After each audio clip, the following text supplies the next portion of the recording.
Kita ke kabar selanjutnya, pemirsa. Sekretariat Jenderal DPR berencana menganggarkan dana untuk gorden rumah dinas anggota DPR. Angka yang dianggarkan pun mencapai puluhan miliar rupiah.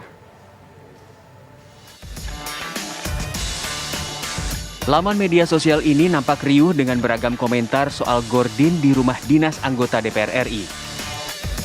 Ada yang komentar santai, tapi tak sedikit juga yang merasa kesal.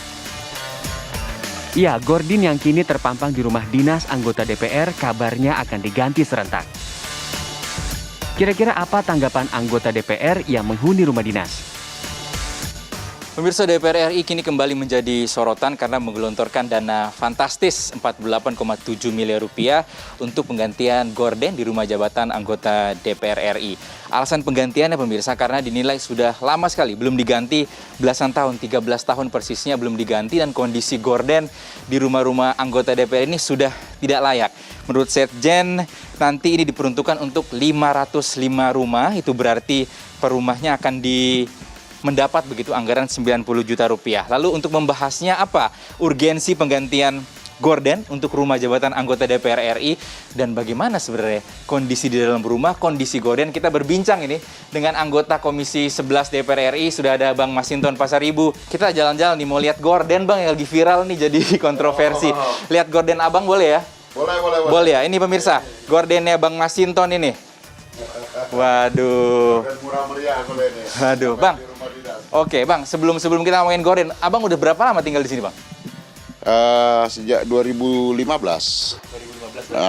Sejak 2015. Ini kan menuai kontroversi, viral lah begitu, jadi perbincangan masyarakat. Puluhan miliar digelontorkan untuk gorden. Kalau Abang punya ini gorden memang bawaan dari rumah dinas atau Abang sudah ganti sih, Bang, ini? Ya, ketika datang ini agak-agak gorden yang lama itu agak kumal. Jadi harus diganti. Nah, penggantiannya pada saat itu menggunakan duit pribadi, gitu. Karena kita nggak mungkin nunggu dianggarkan apa segala macam kan. Bahkan anggota DPR pun tak mengetahui soal penganggaran ini. Sebab hadirnya anggaran gorden murni dikelola Kesekjenan DPR RI. Jadi kalau untuk angka per rumah 90 juta, Bang Masinton menilai seperti apa? Masuk akal nggak sih, Bang? Ya, saya nggak tahu basic penghitungannya ya. Ya mungkin saja entah mungkin mereknya atau mungkin jenis bahannya ya. Nah, kalau saya teknisnya itu kan kita nggak tahu. Kemudian dianggarkan kapan kita juga. Nah, kalau saya ya, karena mungkin bukan di bidang saya, karena itu murni dikelola oleh Setjen, Kesetjenan DPR ya. Nah, kita ini ya pengguna saja. Ada penggantian begitu ya, pengadaan dan lain-lain, berarti Abang nanti akan tetap menggunakan atau gimana, Bang? Ya, saya pertimbangkan lah. Kenapa, Bang, dipertimbangkan? Maksudnya pertimbangkan. Kalaupun ini daripada merubah-rubah, kemudian butuh waktu ya. Ya, saya pikir ya belum tentu juga saya terima. Saya bilang ntar dulu gitu kan. Kalau saya merasa lebih nyaman dengan yang lama, ya pakai yang lama aja. Kan jarang ditempati oleh anggota. Berarti seharusnya tidak ada urgensi sebenarnya untuk mengganti ini. Bahkan dari mayoritas anggota DPR ini setengahnya bahkan nggak sampai kali, Bang, yang tinggal di rumah jabatan ya? Ya paling 20% dari 575 itu.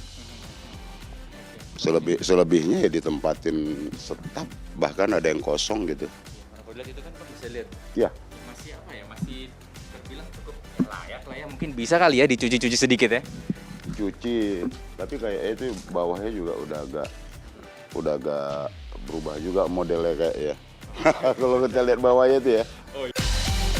Di sisi lain, Forum Masyarakat Peduli Parlemen Indonesia mengkritik tajam rencana pergantian gorden di rumah dinas anggota DPR dengan anggaran mencapai 48,7 miliar rupiah. Mereka tak bisa menjadikan Sekjen selalu menjadi sekedar kambing hitam mereka. Harus ada upaya dari DPR untuk memastikan citra parlemen tak semakin hancur oleh kontroversi proyek-proyek fantastis dengan nilai miliaran rupiah ini. Kalau DPR peduli, maka mereka seharusnya juga punya kuasa untuk menghentikan proyek yang merusak citra lembaga parlemen. mumpung sekarang masih dalam tahap pelelangan, saya kira peluang untuk membatalkan proyek ini menjadi sangat terbuka. Kalau DPR hanya melemparkan tanggung jawab pada Sekjen, itu artinya DPR memang bernafsu, tetapi di saat yang bersamaan mereka tak mau bertanggung jawab atas pengadaan gordin-gordin tersebut.